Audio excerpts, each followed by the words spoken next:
All right, today's adventure out here at Sycamore Creek doing the loop. So we're gonna go up on the hill there and then come back down. And this is just the red Jeep crew today. Should be a good time though.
It was kind of comical because we both tried to walk it and we were falling down. This is it's very steep and very loose, so Brent's gonna guinea pig it before I try it.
I do like maybe 12 to 14.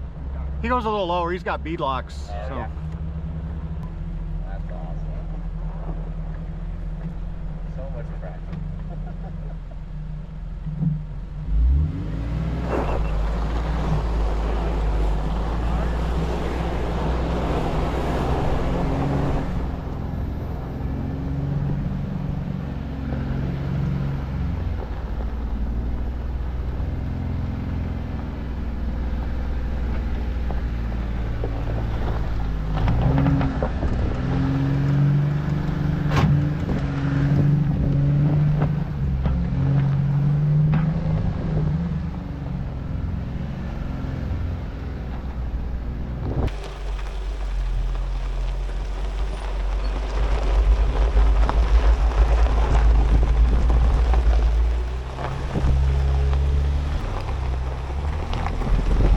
For sure is kind of roller coastery up on this very top section of the loop here.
Oh, look at this guy making up his own obstacles.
we just finished that Sycamore Creek loop, the main big loop, and it was pretty fun. Yeah, a lot of like roller coastery, some flexi spots, pretty steep up and downs. But yeah, it was a good day. Glad we did it. Instead of going back out to the highway, like by Four Peaks, we took 1851 back to the main Sycamore staging area. So it gave us a little bit more dirt there at the end. But it is going to be 100 degrees today, so I'm glad we got out here early. It seems like everybody else is just now getting here. But yeah, thanks for watching.